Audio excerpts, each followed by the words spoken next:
She lost the hearing in her left ear permanently to save Oliver's life. That single act of sacrifice had once made him fall to his knees in front of her parents, swearing that he would never let her down. He promised to spend his life making it up to her. But promises meant little when his heart never truly belonged to her. Because not long after, he started seeing his childhood sweetheart again, Lisa. The same woman he used to talk about like a sister was now living in the shadows of their relationship. And when Zoe refused to let Lisa move into their home, Oliver slapped her across the face in front of everyone, without shame. Her parents were furious and confronted him directly. But his response was like a dagger. She deserves her deafness. I married her out of gratitude. What more do you want? In the end, that marriage became her downfall. Lisa slowly got her hands on Zoe's family's wealth. They were left bankrupt.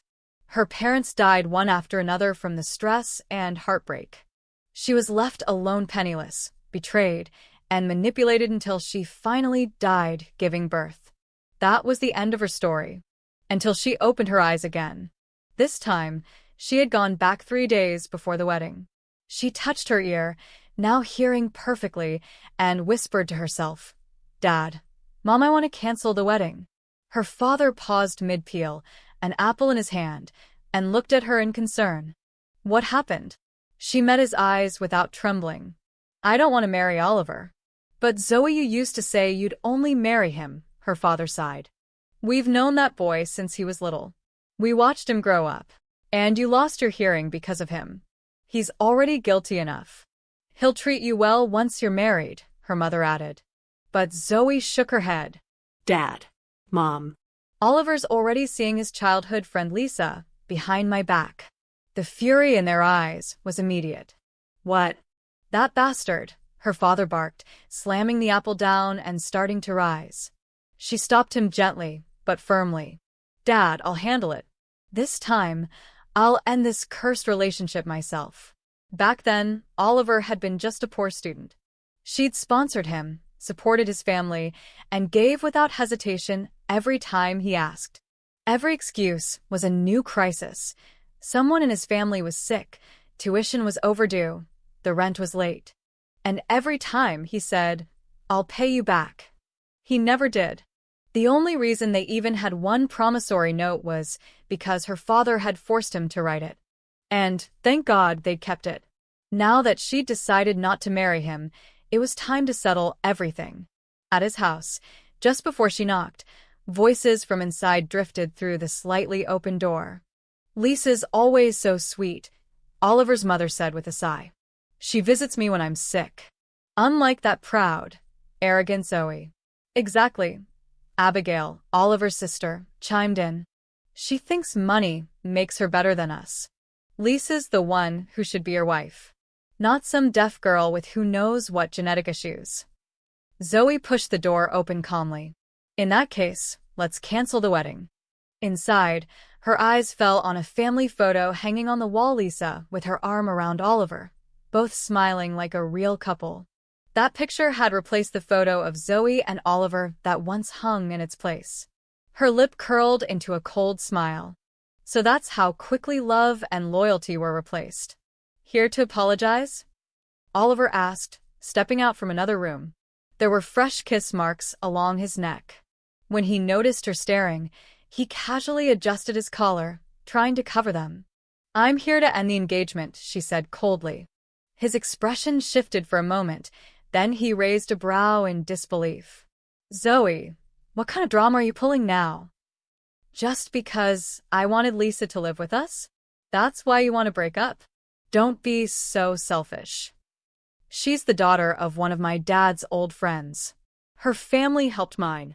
She has no one now, and you won't even let her stay here for a while. You're deaf, Zoe. Wouldn't it be great if Lisa helped take care of you?" Zoe stared at him, utterly unmoved. Her hearing wasn't so bad that she needed a babysitter. And even if it were, didn't their house already have enough servants? But most importantly, she wasn't deaf anymore. After coming back to life, her hearing had been inexplicably restored. She'd even taken out her cochlear implant. Whatever bond had once tied them together had now completely snapped. She looked at him like a stranger. Do you not understand human language? She asked.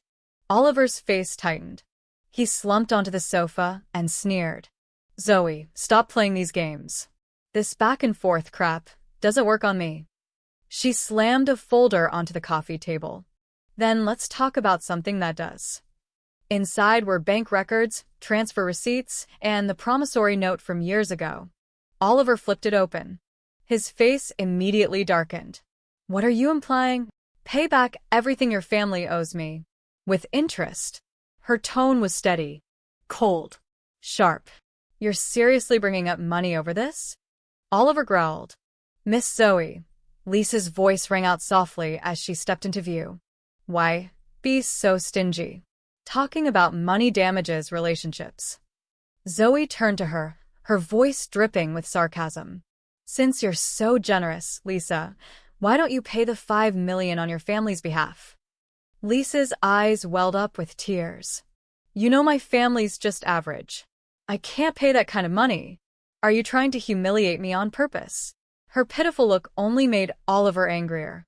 Zoe, haven't you bullied Lisa enough?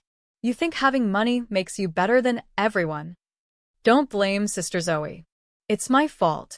I was born into the wrong family, Lisa whispered, tears falling as she leaned into Oliver's arms. If you won't apologize to her, then get out of my house, Oliver shouted. Zoe watched him in silence.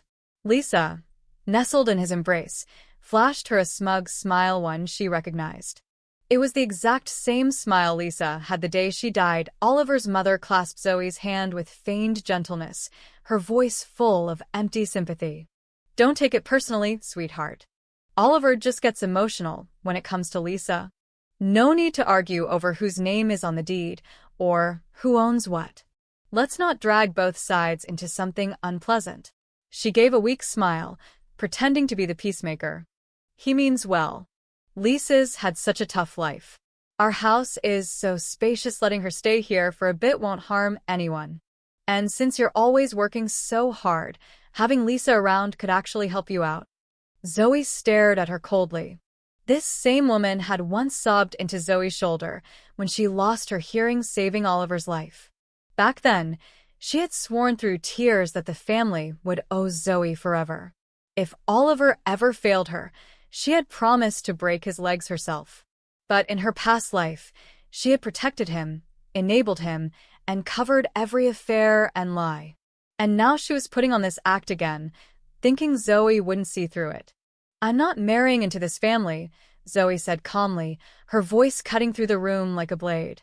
Let's just settle the debts today. Return everything I ever gave, and we'll walk away peacefully. Oliver's face went pale. Everyone stiffened. Lisa, predictably, was the first to explode. Give it back?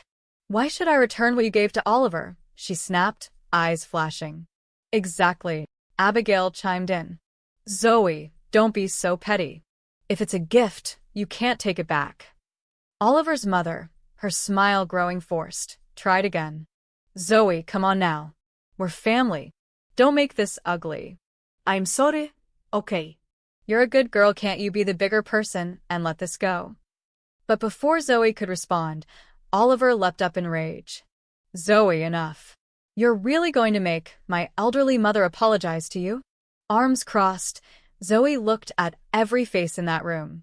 I haven't even stepped fully into this house yet, so don't call yourselves my family. And as for what was a gift and what was a loan, you all know the truth. If you don't want this to turn into a scandal, you better start packing. Oliver's expression darkened like a thundercloud. He lunged forward and grabbed her wrist, his grip iron tight, trying to drag her outside. Zoe struggled to break free, but the fury driving his strength made it impossible. Just when she braced herself for the worst, his hand was yanked away. She turned, startled, and her eyes widened. Luis? How? How did you know I was here? He gave her a small smile, gentle and familiar. Luis, another student she once helped, had always been grateful and kind, never asking for anything. In her past life, she had distanced herself from him after marrying Oliver to avoid misunderstandings. I stopped by your house. Your uncle said you were here. I figured I should come see if you needed help. He turned then, his warm gaze turning sharp as he faced Oliver. You haven't changed at all, have you? He said. Zoe saved your life.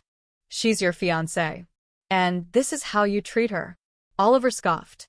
Whatever happens between Zoe and me is none of your business. He reached for her again. Zoe, come on.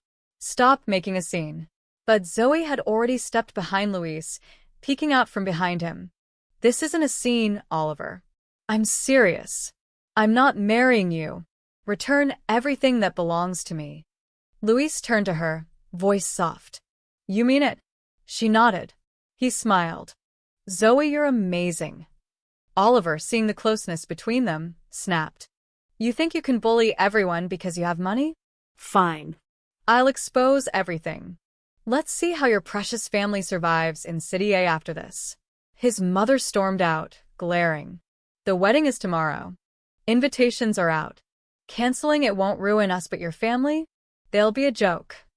Then she added cruelly, and no matter how rich you are, you're still disabled. Only our Oliver is generous enough to overlook that. Zoe's jaw clenched. She stared at the entire family as if they were strangers. I don't need you worrying about what people say about me. And since none of you seem to understand decency, I'll let my lawyer explain it to you. She took Luis's hand, turned, and walked out without looking back. Zoe, Oliver shouted behind her. If you walk out that door, don't come crawling back tomorrow begging me to marry you. She didn't stop. In her mind, she laughed bitterly. I'd rather be the joke of the city than tie my life to you again. Luis dropped her off at her apartment. When she got home, she told her stunned parents that the wedding would go on but with Luis as the groom. They were speechless, shocked, but in the end they didn't object. Just as she was settling down to rest, the security guard at the villa called. Miss, there's a man here who says he's your fiancé. He wants to come in and speak with you. She cut him off. Don't let anyone from Oliver's family through the gate. Ever again. But almost immediately after the call ended, she heard shouting outside. Zoe. It was Oliver's voice. A voice that once comforted her. Once, when she was kidnapped and had jumped out of the car to escape, she had hidden in the woods for days, starving and terrified. Oliver had searched for her for 3 nights, his body scratched and bloodied from the thorns. When he found her, he cried, telling her she mattered more than anything. But that was a different man. The one shouting at her door now wasn't him, not really. What do you want? She said through the door without opening it. Zoe, about tomorrow. Mom's not feeling well, so I won't be coming to pick you up. I'll just meet you at the hotel, okay? Don't forget to bring more. I won't bring anything, she interrupted. I'll be too busy with the wedding. Oliver paused. Then he gave a small nod. You're right. Of course, you'll be busy. We can talk about the rest later. If Lisa needs anything, she'll come pick it up. Even now, he still thought she meant she was marrying him. He smiled softly and said, Then get some rest. See you tomorrow. I didn't reply. Mistaking my silence for consent, he left grinning like he had won. I watched him fade into the distance, then called the housekeeper. Disinfect everything he touched. The next morning, I rose before dawn. Today was supposed to be my wedding day, but everything had changed. My father watched me with concern as I got ready. Zoe, are you sure about marrying Luis? He's a good man, no doubt, but there's no foundation between you two. My mother joined in, gently placing a hand on my shoulder. It's just a wedding. Canceling it may be embarrassing, but it won't cost you your happiness. Don't make a decision you'll regret for the rest of your life. I wrapped my arms around them both, smiling. Don't worry. I know exactly what I'm doing. Last night, after Luis dropped me off, I had asked him straight out if he was willing to play along for just one day. In return, I would do anything he asked in the future. Just one performance to save face. No real feelings. No real future. He agreed. And I believed that would be the end of it. Luis arrived exactly on time. Since I had been up so early, I started nodding off in the car. Through the hum of the road, I vaguely heard voices outside. Whose wedding is this? It's so extravagant. Isn't that Prince Ludwig's legendary car fleet? Every one of those cars is a limited edition. It's impossible to see even one on a regular day, and now the entire fleet is here? As I blinked the sleep from my eyes, I thought I recognized a familiar voice full of irritation. Oliver's mother. Where is that unfortunate Zoe? She's so late. Lisa's not feeling well. Come sit with her for a while. Then I saw Oliver himself pacing near the entrance of the hotel with growing impatience. Let's wait a little longer. It's our wedding day. She's probably stuck in traffic, he muttered. A man nearby hesitated, then cautiously asked, Are you talking about Miss Zoe from City A? Yes, Oliver snapped. Why? The man exhaled. Then don't bother waiting. She's not coming. Oliver's brows knotted in disbelief. What are you saying? This is her dream wedding. There's no way she'd miss it. But she already passed by, the man said. She was in Prince Louis's convoy. Prince? I blinked. Wait, wasn't I marrying Louis, not Ludwig? Was this a mistake? But the interior of the car was too warm, too soft, too luxuriously scented. I drifted back to sleep. When I woke again, the convoy had already driven through City A, finally stopping in front of the most luxurious hotel in town. I stepped out in confusion. Why did they change the hotel? But before I could ask, Louis gently led me inside. The moment I entered the grand lobby, I froze. There, hanging in the center of the hall, was a massive wedding photo. Of me and Louis. What? When did we take this photo? I turned to him. Did we ever take this picture? He smiled, warm and sly. It wasn't photoshopped, if that's what you're thinking. Somehow, that reassured me, at least I wasn't losing my memory. But nothing else added up. I remembered choosing traditional red wedding decor, yet the entire space was drenched in elegant blues and soft whites, like a dream. This didn't feel like my wedding. This wasn't the plan. Just as I was about to speak, Louise passed me off to a group of women in matching uniforms, makeup artists. Before I could react, they were undressing me, pulling off the red dress I'd chosen and replacing it with something far more luxurious. The gown they slipped onto me shimmered with diamonds and pearls, catching the light like a field of stars. The skirt flowed with grace, the long train trailing behind me like clouds. This wasn't just a wedding dress, it was a masterpiece. I stood speechless, unable to resist as they styled my hair, applied makeup, and whisked me away to the entrance of the banquet hall. I waited there, stunned. Part of me wondered, how much did Louis spend on all of this? Could I even afford to pay him back? But before I could spiral any further, the doors opened. Light poured in, cameras flashed, and in the next moment, my father appeared beside me, his arm offered in quiet support. I took it, stepping slowly onto the red carpet, approaching Louis at the other end. His eyes never left mine. His expression wasn't playful. It was reverent, steady, sincere. It was a look that didn't match the idea of a mere performance. He reached out and took my father's hand as if sealing a pact, then turned to face the officiant. As the vows began, Louis's voice rang out firm and solemn. I take you, Zoe, to be my wife. It was almost too real, too believable. I reminded myself again. This wasn't real. This was a show. Just a way to humiliate Oliver. But Louis's eyes, they said otherwise. When the vows ended, he turned to me, knelt down, and opened a box. Inside sat a ruby ring the size of a pigeon's egg, radiant, unmistakably rare. Zoe, he said softly, will you marry me? My mind screamed, it's just acting. But my mouth moved on its own. Yes. He slipped the ring onto my finger, and the crowd erupted in applause. For a moment, I actually felt like a bride. When the ceremony ended and Louis was taken to toast the guests, I wandered into a quiet corner, staring at the ring. Something didn't feel right. I studied the ruby closely. The cut, the clarity. It wasn't fake. It was real. A collector's piece. There's no way he could afford this. Later, when the crowd began to thin, I finally cornered him. Louis, I said seriously, holding out my hand, Where did this ring come from? He looked surprised for a moment, then gently took my hand in his. It's a family heirloom, he said. My mother gave it to me to give to the woman I want to marry. My heart skipped.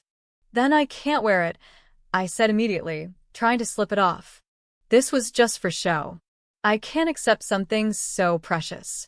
But Luis closed his fingers over mine and stopped me. Luis looked at me with a soft smile and said, Zoe, haven't you realized it yet?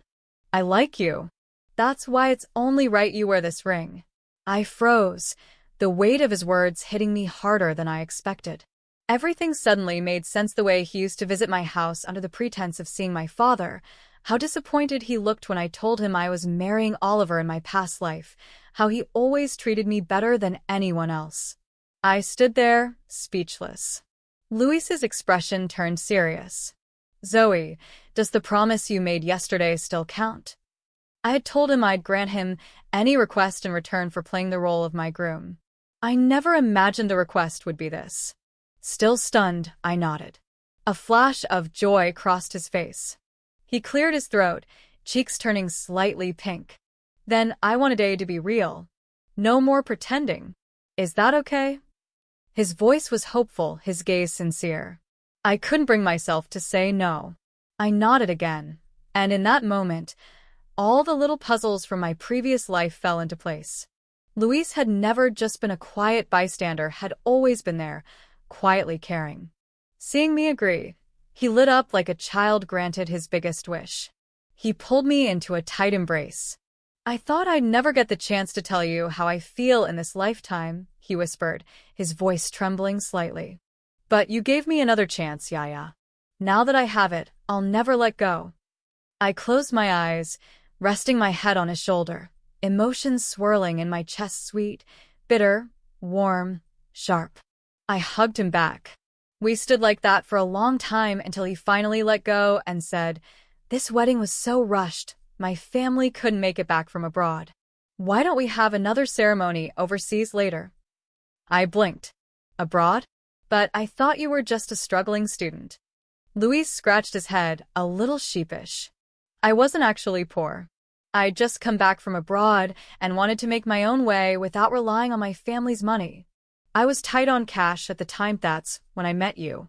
You insisted on helping me because you thought I needed it. I didn't know how to say no. So that was the truth. I'd always thought he was the one receiving help, but maybe I'd just misjudged. That night, we returned to a temporary wedding home Luis had set up not far from my place. It amazed me how someone could organize such a lavish wedding overnight.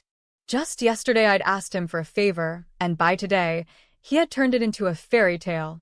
That night, curled up in Luis's arms, I felt an unfamiliar warmth spreading through me.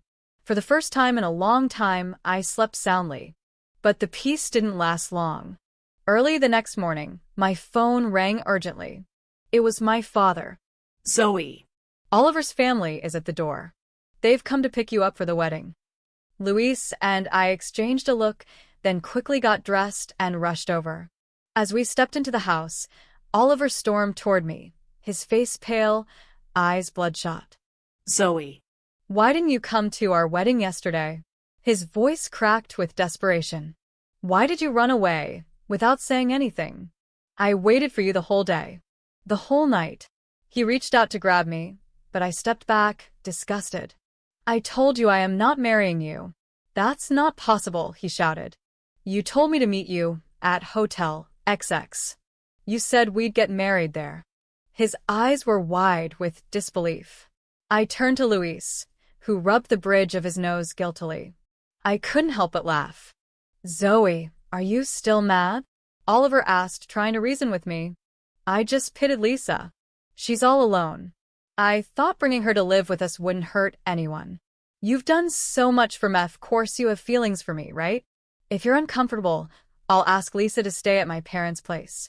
Let's not fight. We can pick another date. We'll hold a new ceremony. Okay. I was speechless. He sounded completely ridiculous. But seeing that I didn't immediately respond, Oliver took it as a sign of forgiveness and stepped closer. Luis immediately moved in front of me. She didn't run away. She got married yesterday, he said firmly. Oliver blinked, confused. Then he scoffed. Zoe didn't show up yesterday. Don't try reverse psychology to make me feel guilty. I already said I'd marry her even if she's deaf. I'm not going back on my word. I was done. I had no interest in explaining anything to him. Just then, the television in the living room switched to a breaking news segment. On November 14th, 2024, heiress Zoe of City A wed Prince Louis in a grand ceremony at Hotel XX. Every head turned to the screen. The footage showed me walking down the aisle, bathed in light, wearing that diamond-studded mermaid gown, flowers in hand, eyes locked on Louis. Oliver stared at the screen, frozen, eyes wide. His head shook violently. No, this isn't real. That's fake. They must have edited it. This is a lie. A trick. Oliver's mother, stunned at first, suddenly exploded. She jabbed a finger at me and screamed, "You filthy girl! Playing with my son while marrying someone else? You think you're so clever? Do you think we'd let this slide?" Her voice turned venomous. "What did you get tired of my son and trade up for a little fame? Who do you think you are? You're deaf, and yet you dare to act high and mighty." Without hesitation, I slapped her. Hard. She staggered back, clutching her cheek, eyes wide in disbelief. In my past life, I would have trembled in fear. But not this time. Your son played the role of a loyal lover while cheating behind my back. You think I'm the one who should be ashamed? I looked her straight in the eyes. You wanted my family's wealth and social status, but not me. You think you deserve both? Don't flatter yourself. For the first time, their masks slipped. Oliver's mother looked panicked. So, did he? But they still clung to pride. So what? She said, voice trembling. My son was by your side all these years. He deserves something in return. No one would want you like this if it weren't for him. Just then, Lisa appeared from behind the servants, face pale but tear-streaked. Sister, she said, falling to her knees in front of me. Please don't blame mother-in-law. She was just worried about the baby you were going to have with Oliver. That's why she kept me around. If you must blame someone, blame me. Her fake tears disgusted me. If you want to act, go do it outside, I said coldly. Don't stay in my home with your nonsense. And one more thing, I am already married. From this day forward, I have nothing to do with any of you. Lisa froze. Her eyes darted nervously, looking for an escape. Sister, I know you're still mad at Oliver. But how can you say such things? Don't worry, I'll leave him. I'll walk away. But after giving him so many years of my youth, don't you think I deserve a little something in return? Of course. In the end, it was always about money. I should have known. How could someone like Lisa, who measured everything in value, truly want someone like Oliver? He had nothing. Yet now they dared to ask me for compensation? My gaze turned cold. I pulled out my phone and called security. But before the call even ended, a group of men in black suits entered the villa silently, surrounding the three of them. I hadn't even noticed Luis had wrapped his arm around my waist. He gave me a soft, reassuring nod. Don't worry. With a single glance from him, the men moved. In seconds, Oliver, his mother, and Lisa were being dragged toward the exit. Oliver struggled, desperate to get closer. His mother's shrill voice rang out behind her. You're deaf and broken. Who would ever want you but my son? I stopped in my tracks and turned. My hearing came back long ago, I said, loud and clear for everyone to hear. You just never knew. She stared at me, stunned, as if her world had flipped. The one thing she thought made me lesser my supposed weakness had been gone all along. Without it, she had no power. And she knew it. Oliver turned to look at me, eyes wide with something close to disbelief. He took a few hesitant steps forward, his voice suddenly soft, almost pleading. Zoe, I was wrong. I didn't mean to hurt you. Please just give me one more chance. I stared at him with the same detachment you'd give a stranger on the street. Not anger, not pity, just nothing. As they were dragged away, I watched them in silence and whispered under my breath, "He got what he deserved." Once they were gone, I turned to Luis and smiled. "Did you find the lawyer?" He reached out and playfully tapped my nose. "Of course. I contacted one of the top legal teams long ago. Oliver's family won't even get a hair off your head." I laughed. Perfect. For a while after that day, Oliver and his family disappeared. They tried calling me, but I blocked every number. They even showed up outside my parents' new place since my folks had moved to a gated community with tighter security. Security always turned them away. Eventually, I stopped hearing about them. But later, my lawyer gave me an update. After I recovered all my assets, Oliver's family was left drowning in debt. They had planned to beg for forgiveness and get Oliver to win me back. But they couldn't reach me, and creditors were closing in fast. With nowhere else to turn, they started showing up at the homes of relatives, demanding the return of old gifts. Most relatives refused. Oliver's mother, enraged, broke into one of their houses and ended up in a physical altercation that landed multiple people in the hospital. That was only the beginning. Desperate, Oliver begged Lisa to sell the jewelry he'd once given her to pay off some of their debt. But Lisa had other plans. She took the jewelry and what was left of the family's valuables and vanished. Abigail, upon discovering the theft, chased her into traffic. Lisa was hit by a car and died on the spot. When I heard the news, I let out a long sigh. I didn't feel joy or satisfaction, just closure. Then Luis and I boarded a private jet bound for Country M. Only after marrying him did I learn just how wealthy his family truly was. They didn't live in a villa.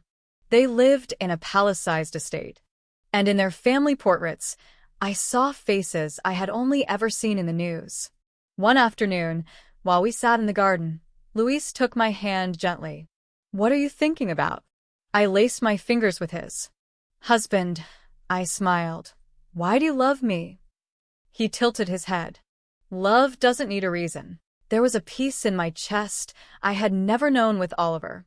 A calm that made the rest of the world feel quiet. I laughed softly. "If only I had chosen you from the start." Luis shook his head gently. "Every step in life matters. If it had been earlier, maybe we wouldn't have been ready. Maybe you wouldn't have picked me then." I nodded. Back then, I didn't know what love really was. I just hated seeing the people around me get hurt, so I took the pain for them. Oliver said he'd marry me, and I didn't dislike him, so I said yes. Then my parents objected, and I pushed forward out of rebellion, not affection. But the truth is I never really loved him. Luis suddenly cupped my face, his expression tense. "And me?" "Are you with me because you feel grateful?" "Because I helped you." I chuckled, lowering his hands and interlocking our fingers. "No." "What I feel for you is love. A real desire to spend the rest of my life with you." Luis, normally composed and cool, blushed deeply. We hugged each other tightly, right there on that private jet, as if trying to merge two lives into one. And for the first time, my heart knew what true happiness felt like.